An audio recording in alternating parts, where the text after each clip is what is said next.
بسم الله الرحمن الرحيم. الله نحمده ونستعينه ونستغفره ونؤمن به ونتوكل عليه ونعوذ بالله من شرور أنفسنا ومن سيئات أعمالنا من يهده الله فلا مضل له ومن يضلله فلا هادي له ونشهد أن لا إله إلا الله وحده لا شريك له ونشهد أن سيدنا ومولانا محمدا عبده ورسوله صلى الله تعالى عليه وعلى آله وأصحابه وبارك وسلم تسليما كثيرا كثيرا. حدثنا عبد الرحمن بن يونس قال حدثنا محمد بن أبي الفديك قال حدثني عبد الله بن أبي يحيى بن أبي هند عن أبي هريرة رضي الله تعالى عنه وعنهم عن النبي صلى الله تعالى عليه وسلم قال لا تقوم الساعة حتى يبني الناس بيوتا يشبهونها بالمراجي قال إبراهيم يعني الثياب المخططة. یہ عنوان قائم کیا ہے باب و نقش البنیان، یعنی عمارتوں پر نقش و نگار کرنا. تو عمارت کا مقصد جو ہوتا ہے رہائش، اور اس کے لیے نقش و نگار کی ضرورت نہیں، ایک زائد چیز ہے، اور اس سے نبی کریم صلی اللہ تعالی علیہ وسلم نے منع فرمایا ہے. چنانچہ حضرت ابو ہریرہ رضی اللہ تعالی عنہ کی روایت نقل کرتے ہیں کہ نبی کریم صلی اللہ تعالی علیہ وسلم نے ارشاد فرمایا کہ قیامت قائم نہیں ہوگی یہاں تک کہ لوگ ایسے مکانات تعمیر کریں گے جن کو نقشیدار اور بیل بوٹے والوں کپڑوں کے مشابہ بنائیں گے، یعنی ان پر نقش و نگار کا اہتمام کریں گے. گویا یہ چیز پسندیدہ نہیں ہے، اسی لیے اس کو یہاں پر ذکر کیا ہے. حدثنا موسیٰ قال حدثنا ابو عوانہ قال حدثنا عبد الملک بن عمیر عن وراد کاتب المغیرۃ قال كتب معاویہ الى المغیرۃ رضی اللہ تعالی عنہما وعنہم اکتب الی ما سمعت من رسول اللہ صلی اللہ علیہ وسلم. حضرت مغیرہ ابن شعبہ رضی اللہ تعالیٰ عنہ کے جو کاتب تھے وراد، وہ فرماتے ہیں کہ ایک مرتبہ حضرت معاویہ رضی اللہ تعالیٰ عنہ نے حضرت مغیرہ ابن شعبہ رضی اللہ تعالیٰ عنہ کو خط میں لکھا کہ نبی کریم صلی اللہ علیہ وسلم سے کوئی بات جو آپ نے سنی ہو، آپ کا ارشاد، وہ مجھے لکھ کر کے بھیجیں. فکتب الیہ، چنانچہ ان کی اس فرمائش پر حضرت مغیرہ ابن شعبہ رضی اللہ تعالیٰ عنہ نے ان کو یہ بات لکھ کر کے بھیجی. ان نبی اللہ صلی اللہ علیہ وسلم کان یقول فی دبر کل صلاۃ لا الہ الا اللہ وحدہ لا شریک لہ لہ الملک ولہ الحمد وهو على كل شيء قدیر اللهم لا مانع لما اعطیت ولا معطی لما منعت ولا ينفع ذا الجد منک الجد. کہ نبی کریم صلی اللہ تعالی علیہ وسلم ہر فرض نماز کے بعد یہ دعا پڑھا کرتے تھے، لا الہ الا اللہ وحدہ لا شریک لہ لہ الملک وَلَهُ الْحَمْدُ وَهُوَ عَلَى كُلِّ شَيْءٍ قَدِيرٌ اللهم لا مانع لما أعطيت ولا معطي لما منعت ولا ينفع ذا الجد منك الجد. یعنی اللہ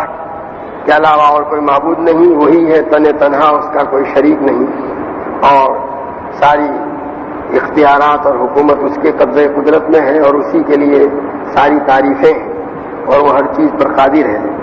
اور اے اللہ، تو جو عطا کرے کوئی اس کو روک نہیں سکتا،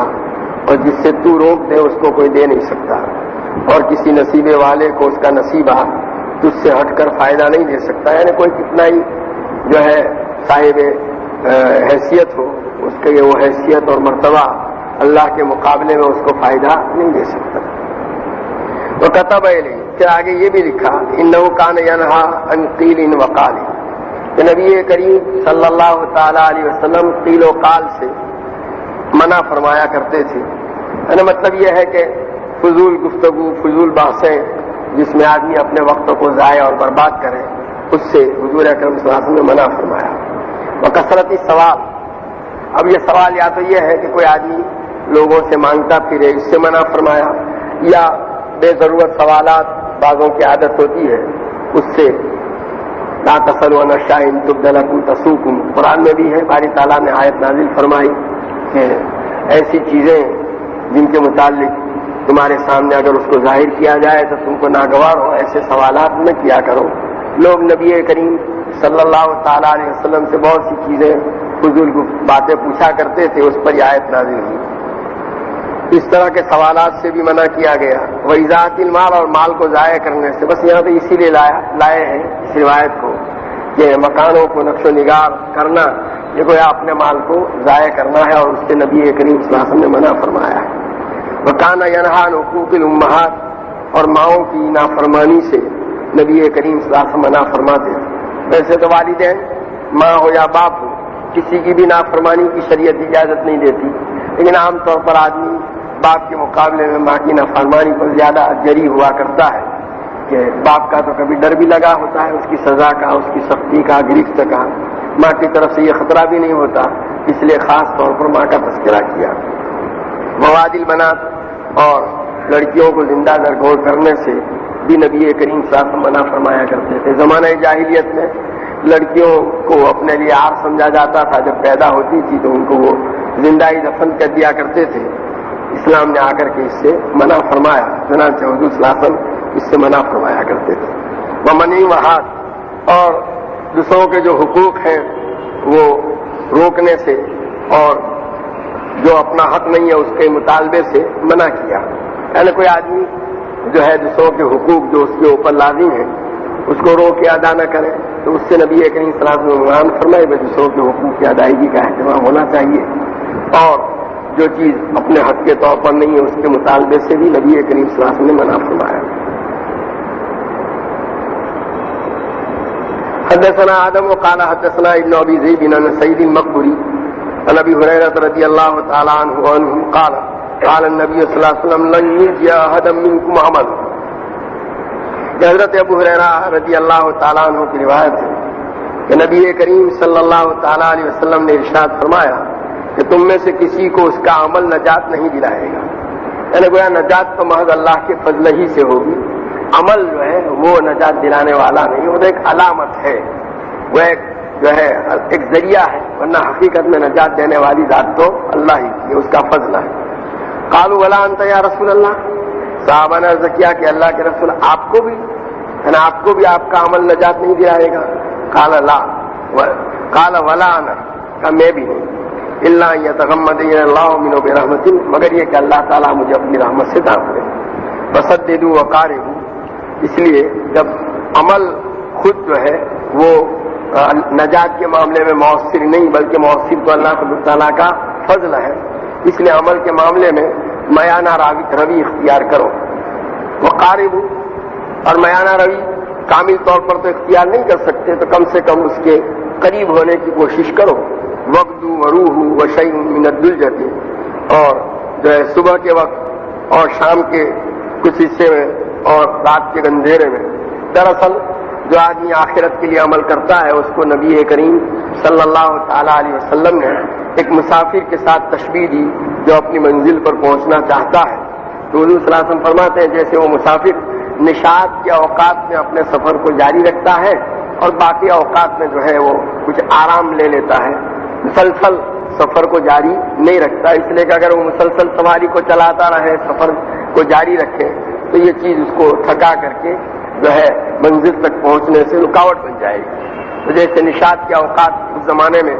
عام طور پر سواریوں پر اونٹوں پر سفر کیا جاتا تھا، تو حضور صلی اللہ علیہ وسلم فرماتے ہیں جیسے ایک مسافر ہوتا ہے کہ دن کے شروع حصے میں کچھ 2-4 گھنٹے سفر کر لیا، پھر جب سورج چڑھا تو وہ ٹھہر گیا اور آرام کر لیا، پھر جب سورج ڈھلا شام کا حصہ جو ہے زوال کے بعد کا ذرا کچھ گرمی کم ہوئی پھر چلا، یہاں تک کہ غروب سے پہلے کچھ ٹھہر گیا، پھر رات کے ابتدائی حصے میں سفر کیا۔ تو جیسے ایک مسافر اپنے نشاط کے اوقات کو استعمال کرتا ہے سفر کو جاری رکھنے کے معاملے میں، اسی طرح اعمال کے سلسلے میں گویا نبی کریم صلی اللہ علیہ وسلم تاکید فرماتے ہیں کہ اصل تو نجات دینے والا اللہ کا فضل ہے، تو گویا اعمال کے معاملے میں بھی آپ اپنے نشاط کے اوقات کا اہتمام کریں. یہ نہیں کہ 24 گھنٹے آدمی عبادت میں لگا ہوا ہے، بلکہ جو اوقات نشاط ہیں ان کو اعمال کے اندر استعمال کرنے کا اہتمام کریں. یا یہ ہے کہ مختلف عبادتوں کے ذریعے سے اپنی طبیعت کو نشاط میں لاتا رہے.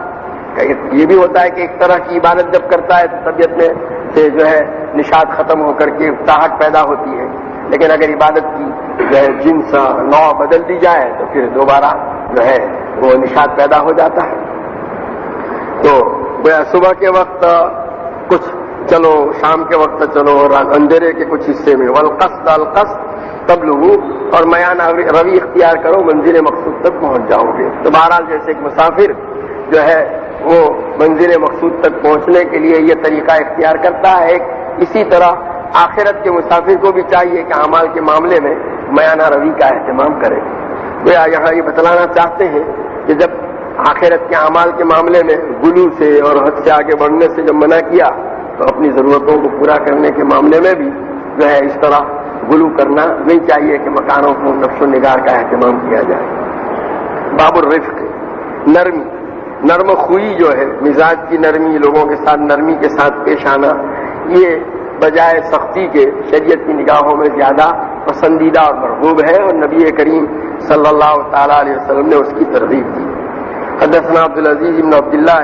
قال حدثنا ابراہیم بن سعد عن ابن شہاب عن عروة بن الزبیر عن عائشة رضی اللہ تعالیٰ عنہا زوج النبی صلی اللہ علیہ وسلم قال دخل رهط من اليهود على رسول اللہ صلی اللہ علیہ وسلم فقالوا السلام علیکم. یہ حضرت عروہ بن زبیر جو حضرت عائشہ رضی اللہ تعالیٰ عنہ کے بھانجے ہیں، وہ حضرت عائشہ رضی اللہ تعالیٰ عنہ سے نقل کرتے ہیں. وہ فرماتی ہیں کہ ایک مرتبہ یہودیوں کی ایک جماعت نبی کریم صلی اللہ تعالیٰ علیہ وسلم کی خدمت میں حاضر ہوئی اور انہوں نے السلام علیکم کہا. اب یہ سلام کا معنی تو ہے سلامتی ہو تم پر، سام عربی زبان میں کہتے ہیں موت کو، السلام علیکم یعنی تمہیں موت ہو. وہ نعوذ باللہ وہ ایک طرح کی بددعا کہنا چاہتے ہیں، لیکن چونکہ الفاظ قریب قریب ہیں تو کبھی ایسا ہوتا ہے کہ سننے والے کو مغالطہ ہوتا ہے اور وہ بولنے والا سام بول رہا ہے، سننے والا شاید ہی سمجھ رہا ہے کہ سلام کیا گیا. تو یہ حضرات بھی یعنی یہ یہودی جو ہے اس طرح کی حرکتیں کرتے رہتے تھے، شرارتیں. تو نبی کریم صلی اللہ علیہ وسلم کی خدمت میں بھی جب وہ آئے تو بجائے السلام علیکم کہنے کے السلام علیکم کہا. قالت عائشہ رضی اللہ تعالیٰ عنہ ففہمتها، حضرت عائشہ رضی اللہ تعالیٰ عنہ فرماتی ان کی شرارت کو میں سمجھ گئی. انہوں نے سنا تو سمجھ گئی کہ وہ سلام نہیں کر رہے بلکہ السلام علیکم کہہ رہے ہیں. فقلت علیکم السلام واللعنہ. جب حضرت عائشہ رضی اللہ تعالیٰ عنہ ان کی شرارت کو سمجھ گئی تو فرماتی ہے میں نے ان کے جواب میں یوں کہا تم پر موت ہو اور اللہ کی لعنت. ان کو غصہ آ گیا ان کی حرکت پر، ناراضی سخت، تو اس کا گویا سختی سے جیسے اینٹ کا جواب پتھر سے دینا. قالت فقال رسول اللہ صلی اللہ علیہ وسلم مهلا یا عائشہ ان اللہ یحب الرفق فی الامر کله. اس پر نبی کریم صلی اللہ تعالیٰ علیہ وسلم نے حضرت عائشہ رضی اللہ تعالیٰ عنہ کو ٹوکا کہ عائشہ ذرا ٹھہرو، جو ہے سکون سے کام لو، صبر سے کام لو، اللہ تعالیٰ ہر چیز میں نرمی کو پسند کرتے ہیں. دیکھیے یہاں نبی کریم صلی اللہ تعالیٰ علیہ وسلم کو ان الفاظ کے ساتھ جو ہے مخاطب کیا جا رہا ہے. اس پر بھی جب حضرت عائشہ رضی اللہ تعالیٰ عنہ نے سخت رویہ اپنایا تو نبی کریم صلی اللہ علیہ وسلم ان کو تنبیہ فرما کر کے نرمی اختیار کرنے کی تاکید فرما رہے ہیں. فقلت یا رسول اللہ اولم تسمع ما قالوا. تو حضرت عائشہ رضی اللہ تعالیٰ عنہ یہ سمجھی شاید حضور اکرم صلی اللہ علیہ وسلم نے ان کی بات برابر سنی نہیں ہے اس لیے مجھے ٹوک رہے ہیں. اگر حضور صلی اللہ علیہ وسلم بھی ان کا مطلب سمجھ جاتے تو میرے اس جواب کو شاید ناگوار نہ سمجھتے. اس لیے حضرت عائشہ رضی اللہ تعالیٰ عنہ فرماتی ہیں کہ میں نے عرض کیا کہ اللہ کے رسول انہوں نے کیا کہا آپ نے نہیں سنا؟ قال رسول اللہ صلی اللہ علیہ وسلم قد قلت علیکم. تو نبی کریم صلی اللہ علیہ وسلم نے فرمایا میں نے بھی تو جواب میں علیکم کہا ان کو. علیکم یعنی جو بات تم نے مجھے کہی وہ تم پر ہو. تو اسی لیے گویا ان کی طرف سے اس طرح کے الفاظ اگر سلام میں کہے جائیں تو اس کے جواب میں جو ہے علیکم کہنا چاہیے. حدثنا مسدد قال حدثنا ابو عوانة عن الأعمش عن تميم بن سلمة عن عبد الرحمن بن هلال عن جرير بن عبد الله رضي الله تعالى عنهما وعنه قال قال رسول الله صلى الله عليه وسلم من يحرم الرفق يحرم الخير. نبی کریم صلی اللہ تعالیٰ علیہ وسلم کا ارشاد نقل کرتے ہیں کہ جس آدمی کو نرم خوئی سے محروم رکھا گیا، یعنی جس کے مزاج میں نرمی نہیں ہے، نرم خوئی نہیں ہے، تو گویا ہر طرح کی خیر سے وہ محروم. یہ نرم خوئی یعنی اس کے مزاج کے اندر نرمی کا ہونا یہ بہت پسندیدہ چیز ہے، اور اس کی وجہ سے آدمی بہت سارے خیرات سے مالا مال ہوا کرتا ہے. حدثنا عبداللہ ابن محمد قال حدثنا ابن عینۃ عن عمرو عن ابن ابی ملیکۃ عن یعلى بن مملک عن ام الدرداء عن ابی الدرداء رضی اللہ تعالی عنہ عن النبی صلی اللہ علیہ وسلم قال. یہ روایت حضرت ابو درداء رضی اللہ تعالی عنہ سے ہے کہ نبی کریم صلی اللہ علیہ وسلم نے ارشاد فرمایا من اعطی حظه من الرفق فقد اعطی حظه من الخیر. کہ جس آدمی کو گویا نرمی کا حصہ ملا، یعنی نرم خوئی اس کے مزاج میں ہے، اللہ تعالیٰ کی طرف سے اس کو یہ چیز ملی ہے، تو گویا اس کو بڑا حصہ بھلائی کا ملا، خیر اور برکت کا بڑا حصہ ملا. ومن حرم حظه من الرفق فقد حرم حظه من الخیر. اور جس کو نرم خوئی سے محروم رکھا گیا، جس کو نرم خوئی کا حصہ نہیں ملا، وہ بہت بڑی خیر سے وہ محروم رہا. اس سے معلوم ہوا کہ آدمی کو اپنے مزاج میں جو ہے نرمی پیدا کرنے کا اہتمام کرنا چاہیے. اثقل شیء فی میزان المومن یوم القیامت حسن الخلق. نبی کریم صلی اللہ علیہ وسلم فرماتے ہیں کہ قیامت کے روز مومن کے جو ہے ترازو اعمال کے اندر سب سے زیادہ وزنی چیز جو ہوگی وہ حسن اخلاق. اس کی وجہ سے نام اعمال کے ترازو میں وزن پیدا ہوگا. وَإِنَّ اللَّهَ لَا يَبْغَضُ الْفَاحِشَ الْبَذِيَّ. اور اللہ تبارک تعالیٰ جو ہے جو فحش گوئی کرنے والے اور منہ پھٹ کو ناپسند سمجھتے ہیں. یعنی جو آدمی جو ہے برائی کو کھلم کھلا اپنی زبان سے اظہار کرتا ہو، اور یہ بھی گویا نرم و خوئی کے خلاف ایک چیز ہے، اللہ تبارک تعالیٰ اس کو ناپسند کرتے ہیں. یہ روایت پہلے بھی آ چکی ہے. حدثنا عبداللہ بن عبد الوهاب قال حدثني ابو بکر بن نافع واسمه ابو بکر مولى زید بن الخطاب قال سمعت محمد بن ابي بکر بن عمرو بن حزم قالت امرته قالت عائشة رضی اللہ تعالی عنہا وعنہ قال النبي صلی اللہ علیہ وسلم اقیلوا ذوی الحیات یا ثرات. حضرت عائشہ رضی اللہ تعالی عنہ فرماتی ہیں کہ نبی کریم صلی اللہ تعالی علیہ وسلم فرماتے ہیں کہ جو باوقار اور جو بامروت لوگ ہیں ان کی غلطیوں سے درگزر کرو. مطلب یہ ہے کہ ایسے لوگ جن کا معاشرے کے اندر کچھ مقام ہے، لوگوں کی نگاہوں میں باعزت سمجھے جاتے ہیں، اور عام طور پر ان کی طرف سے کوئی نامناسب بات پیش آتی نہیں ہے. کبھی اگر ان کی طرف سے کوئی ایسی بات پیش آ جائے تو پھر اس کو اچھالنے کی ضرورت نہیں ہے، بلکہ اس سے درگزر کرنا چاہیے. اور یہ گویا عام طور پر لوگوں کو کہا جا رہا ہے، یا پھر یہ ہے کہ یہ تنبیہ کی جا رہی ہے ارباب حکومت کو جن کے اختیار میں تعزیر ہے سزا دینا. تو ایک تو ہے وہ ایسے گناہوں کا ارتکاب کرنا جس کی وجہ سے شریعت میں جن پر کوئی سزا مقرر ہے، مجیب حد جس کو، مثلا کسی آدمی نے زنا کا ارتکاب کیا اس پر ایک سزا مقرر ہے اللہ تعالیٰ کی طرف سے، چوری کا ارتکاب کیا اس پر ایک سزا مقرر ہے. تو اگر کسی ایسے گناہ کا کسی نے ارتکاب کیا جس پر اللہ تعالیٰ کی طرف سے، شریعت کی طرف سے سزا مقرر ہے، اس میں تو کسی کی روح رعایت کی نہیں جائے گی، بلکہ سب کے ساتھ یکساں معاملہ، کوئی بڑا ہو چھوٹا ہو، چاہے لوگوں کی نگاہوں میں جو ہے ذرا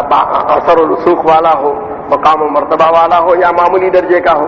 ہر ایک کے اوپر وہ حد جاری کی جائے گی. جیسا کہ پہلے روایت آئی ہے جس میں آتا ہے کہ ایک مرتبہ ایک عورت جو ہے قبیلہ بنو مخزوم کی، فاطمہ مخزومیہ جو ہے، وہ چوری کے معاملے میں پکڑی گئی اور اس کی چوری سامنے آئی، اور اس کے اوپر حد جاری کرنے کا نبی کریم صلی اللہ تعالیٰ علیہ وسلم نے جو ارادہ فرمایا، حکم فرمایا کہ اس کا ہاتھ کاٹا جائے. اب یہ چیز جو ہے لوگوں کے لیے بہت زیادہ اس کا اہمیت کی باعث بنی کہ بنو مخزوم قریش کا بہت بڑا قبیلہ سمجھا جاتا ہے، باعزت قبیلہ. وہاں اس قبیلے سے تعلق رکھنے والی کسی عورت کا اگر ہاتھ کاٹا جائے گا تو قبیلے کی ناک کٹ جائے گی. تو لوگوں میں مشورہ ہوا کہ بھائی حضور صلی اللہ علیہ وسلم کی خدمت میں سفارش کی جائے اور اس سزا کو رکوایا جائے. کون سفارش کرے؟ تو اس کے لیے پھر تجویز ہوا کہ حضرت اسامہ رضی اللہ تعالیٰ عنہ جو نبی کریم صلی اللہ علیہ وسلم کے لاڈلے حب الرسول ان کا لقب تھا، حضور صلی اللہ علیہ وسلم کے لاڈلے کہے جاتے تھے، ان کو اس کے لیے چنانچہ لوگوں نے ان سے کہا کہ آپ نبی کریم صلی اللہ علیہ وسلم سے عرض کریں، چنانچہ انہوں نے نبی کریم صلی اللہ علیہ وسلم سے اس سلسلے میں بات چیت کی، تو اس پر نبی کریم صلی اللہ تعالیٰ علیہ وسلم بہت زیادہ سخت ناراض ہوئے، آپ کا چہرہ سرخ ہو گیا، اور پھر ان سے کہا تشفع فی حد من حدود اللہ، کہ اسامہ کیا اللہ کی مقرر کردہ سزاؤں میں سے کسی سزا کے معاملے میں تم سفارش کرنے کے لیے آئے؟ پھر آگے حضور نے فرمایا لو ان فاطمہ بنت محمد سرقت لقطعت یدہا، کہ اگر فاطمہ بنت محمد اعاذہ اللہ منہا چوری کرتی تو میں ان کا ہاتھ کاٹتا۔ اور پھر حضور صلی اللہ علیہ وسلم نے فرمایا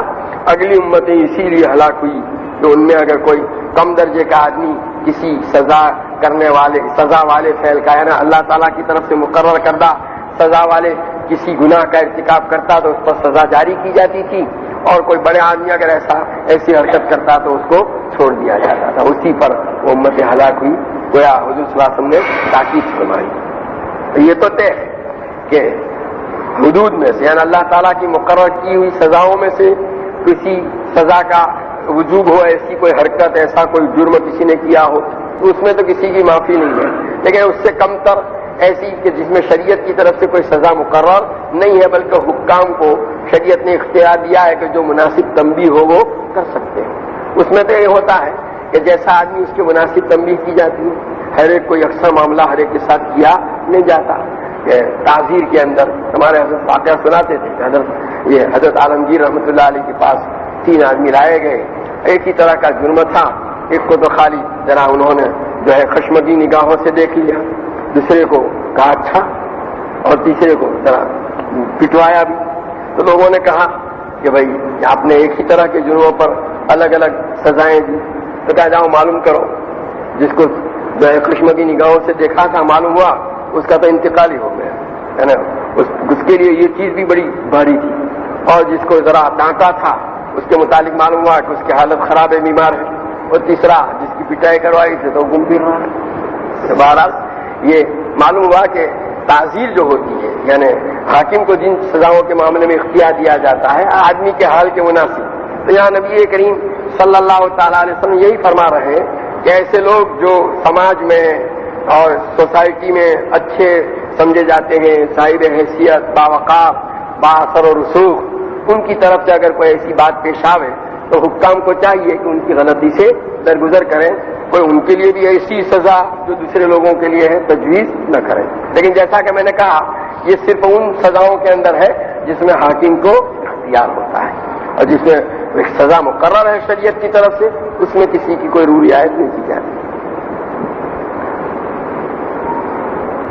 حدثنا الغداني واحمد بن عبيد الله قال حدثنا كثير بن ابي كثير قال حدثنا ثابت عن انس رضي الله تعالى عنه عن النبي صلى الله عليه وسلم قال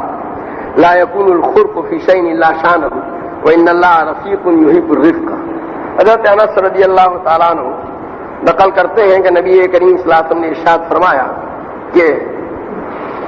سختی اور مزاج کا کھڑپن کسی چیز میں نہیں ہوتا مگر یہ کہ وہ اس کو عیب لگاتا ہے، کسی معاملے میں آدمی سخت رویہ اپناوے تو اس کی وجہ سے اس چیز میں عیب سا لگ جاتا ہے، اور اللہ تعالیٰ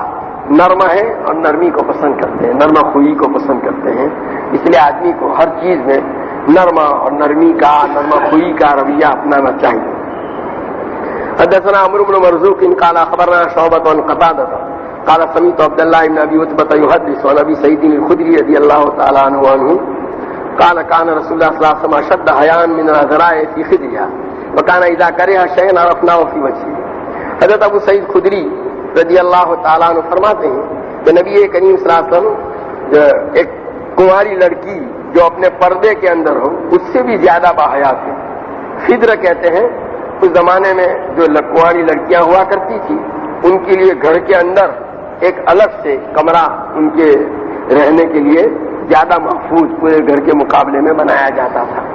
وہ گھر تو ایسے ہے ہی حفاظت کی جگہ، لیکن اس کے اندر بھی ایک کمرہ ان کی رہائش کے الگ سے ہوا کرتا تھا، کیونکہ اب ایسی لڑکی جب اپنے کمرے میں ہوتی ہے تو اس پر حیا کا غلبہ اور زیادہ ہوتا ہے۔ تو کہا فرماتے ہیں کہ جیسے کنواری لڑکی جو اپنے پردے کے جگہ کے اندر ہو اور اس پر جیسی حیا ہوتی ہے نبی کریم صلی اللہ علیہ وسلم اس سے بھی زیادہ شرم والے تھے.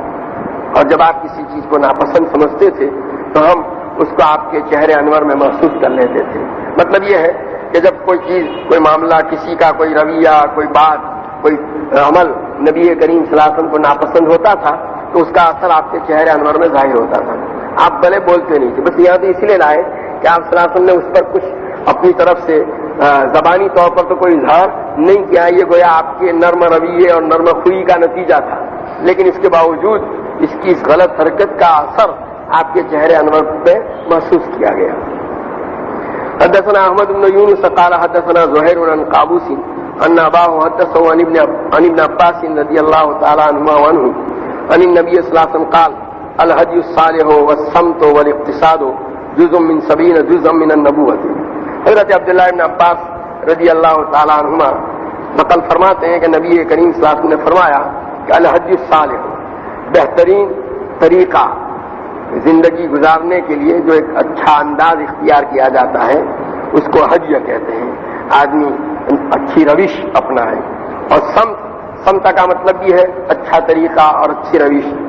اور الاقتصاد میانہ روی، یعنی زندگی کے ہر شعبے میں، چاہے وہ عبادت کا ہو، معاشرت کا ہو، آدمی ایسا طریقہ اپنائے کہ جب نہ اس میں افراط ہو نہ تفریط ہو بلکہ میانہ روی ہو. تو یہ فرماتے ہیں کہ یہ جو ہے اچھا طور و طریق اور میانہ روی جو ہے وہ نبوت کے 70 حصوں میں سے ایک حصہ ہے. تو میانہ روی آدمی کسی چیز کے سامنے جو ہے غصے کا اظہار جو کرتا ہے اس میں بھی افراط سے کام ہونا نہیں چاہیے. حدثنا حفص بن عمر قال حدثنا شعبة عن المقدام عن ابي عائشة رضي الله تعالى عنها قالت كنت على بعير فيه صعوبة وقال النبي صلى الله عليه وسلم عليك بالرفق فإنه لا يكون في شيء إلا زانه ولا ينزع من شيء إلا شانه. حضرت عائشہ رضی اللہ تعالی عنہ فرماتی ہیں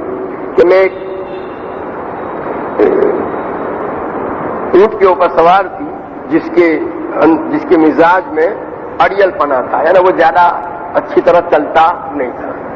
جو اونٹ ہے جو سواری کا دامن اس طرح چلتا نہ ہو تو جو سوار ہوتا ہے اس کو بار بار اس کی پٹائی کرتا ہے. حضرت عائشہ رضی اللہ تعالیٰ عنہ بھی اس کو چلانے کے لیے اس کے ساتھ ذرا سختی کا معاملہ کر رہی تھی تو اس پر نبی کریم صلی اللہ علیہ وسلم نے حضرت عائشہ رضی اللہ تعالیٰ عنہ کو ٹوکا علیک بالرفق، کہ نرمی سے کام لو، یعنی اس جانور کو پیٹنے کے بجائے ذرا چمکار کر چلانے کی کوشش کرو. فإنه لا يكون في شيء إلا زانه، اس طرح کہ نرمی جہاں کسی چیز میں آئے گی اس کی وجہ سے اس کی رونق بڑھ جائے گی، اس میں خوبی پیدا ہو جائے گی، اور جس چیز میں سے نرمی نکال لی جائے گی اس میں عیب پیدا ہو جائے گا. کوئی بھی رویہ، کوئی طور و طریق، کوئی انداز، اس میں نرمی اگر ہے تو وہ اس کے لیے خوبی کا ذریعہ بنتا ہے، اور اگر سخت رویہ اپنایا ہے تو وہ چیز عیب کا ذریعہ بن جاتی ہے. حدثنا عبد العزيز قال حدثنا الوليد بن مسلم عن ابي رافع عن سعيد المقبوري عن ابي هريره رضي الله تعالى عنه قال قال رسول الله صلى الله عليه وسلم اياك والشح فانه اهلك من كان قبلكم سفكوا دماءهم وقطعوا ارحامهم والظلم ظلمات يوم القيامه. حضرت ابو ہریرہ رضی اللہ تعالی عنہ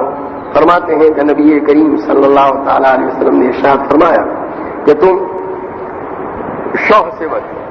شوق جو ہے بخلا اور حرص دونوں کے مجموعے کو کہتے ہیں کہ آدمی میں کسی چیز کی لالچ ہو اور لالچ کے ساتھ جو ہے بخلا بھی ہو کہ بھئی اس کو حاصل کرنے کی تو اس کے اندر طلب ہے لیکن اس کے حقوق کو ادا کرنے کے لیے جو قربانی دینی چاہیے وہ اس کے لیے تیار نہیں ہے. تو گویا یہ ایسے حرص اور لالچ کے مجموعے سے نبی کریم صلی اللہ علیہ وسلم نے منع فرمایا. کیوں؟ اس لیے کہ فَإِنَّ أَهْلَكَ مَنْ كَانَ قَبْلَكُمْ، کہ اسی برائی نے، اسی وصف نے، اسی برائی نے تم سے پہلے لوگوں کو ہلاک کیا. یہ سفکوا دماءہم، انہوں نے آپس میں ایک دوسرے کے خون بہائے اور رشتہ داریوں کے حقوق کو ضائع کیا. اس لیے کہ جب آدمی کسی چیز کا حق ادا کیے بغیر اس کو حاصل کرنے کی کوشش کرے گا تو نتیجہ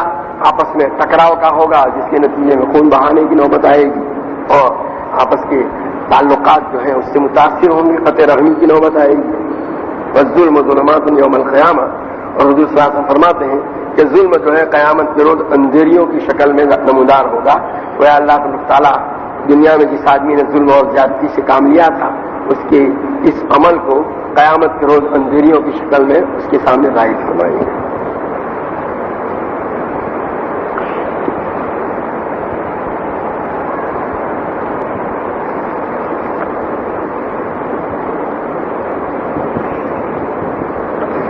مسلمان کے لیے ٹی وی یا گانے والی کیسٹ کی بے کرنا، بیچنا کیسا ہے؟ کیا اس کی کمائی حرام ہے؟ اس کا ترک کرنا ضروری ہے؟ ظاہر ہے اس کو بیچنا جائز نہیں، اور اس کی جو ہے اس کی کمائی جو ہے تو درست نہیں، اس کو چھوڑنا ضروری ہے۔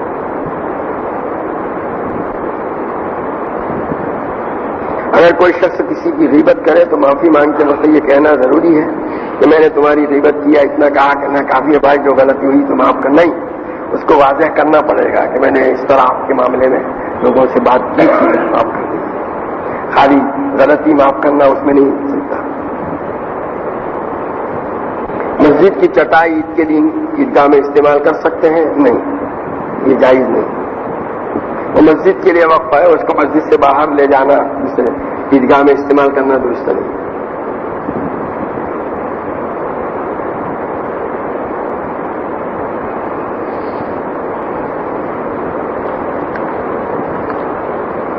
ہماری مسجد میں ایک آدمی نے بیان کیا، مولانا منظور نعمانی کا حوالہ دیتے ہوئے کہ ٹی وی یا موبائل میں اس طرح کمپیوٹر میں مکہ کی تصویریں، حج کا منظر دیکھنا حرام ہے۔ نیز یہ بھی کہا کہ ٹی وی میں یا موبائل میں ان سب چیزوں کا منظر دیکھنا ایسا ہے جیسا کہ کوئی بیت الخلاء میں قرآن پڑھنے کے معنی ہے، تو کیا حج کا منظر مکہ و مدینہ کی تصویریں موبائل میں رکھنا حرام ہے؟ مطلب ہے کہ اس میں جاندار ہو تو اندر انسان بھی ساتھ میں انسانوں کی تصویریں بھی ہوں تو، اور اگر خالی عمارتوں کی تصویر ہے، کیا کعبۃ اللہ کی ہے، مسجد حرام کی ہے، مسجد نبوی کی ہے، یا جو مشاعر حج ہے یعنی حج کے جو مقامات ہیں مینا عرفات وغیرہ، اس میں جاندار انسانوں کی تصویر نہیں ہے تو کوئی حرج نہیں، اگر جاندار انسانوں کی تصویر ہے تو پھر حرام ہے۔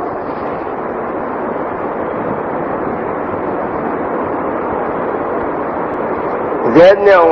عمر کو مکان 1000 روپیہ کرائے پر دیا، کیا عمر بکر کو 2000 روپیہ ماہانہ کرائے پر دے سکتا ہے یا نہیں؟ ایک تو اگر زید نے اس مکان میں یعنی عمر نے اس مکان میں کوئی ترمیم تبدیلی نہیں کی، جیسی پوزیشن میں زید نے اس کو دیا ہے اسی طرح وہ آگے اب بڑھا کر دوسرے کو دیتا ہے کرائے پر 2000، تو یہ صحیح نہیں، اس کے لیے زائد کرایہ جو ہے وہ طیب نہیں ہے، پاک نہیں، خبیث سمجھا جائے گا۔ اور اگر اس نے کوئی ترمیم کی، مثلا اس مکان کے اندر اس نے جو ہے وہ فرنیچر لگا دیا، الماریاں بنوا دی اور جسے ٹیبل وغیرہ اور ساری چیزیں، یا اس میں رنگ روغان کرا دیا، کچھ اور ملا یہ کر دیا، خرچہ کیا، اور اس کے بعد پھر اس کو 2000 پر کرائے پر دیتا ہے تو درست ہے۔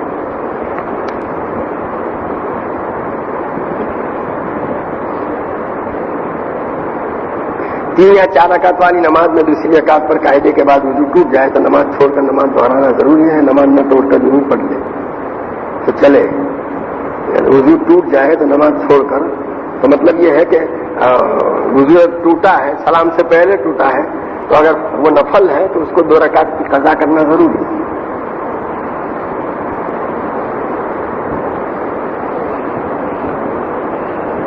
کسی بھی چیز کو دینی یا دنیاوی یاد کرنے سے پہلے کون سی دعا پڑھنی چاہیے تاکہ وہ جلد سے جلد محفوظ ہو جائے؟ اس سلسلے میں تو کوئی حدیث میں تو کوئی روایت آئی نہیں، کوئی طریقہ، ایسے جو ہے اپنے طور پر اللہ تعالیٰ سے اس کی حفظ کے لیے دعا کر سکتے ہیں۔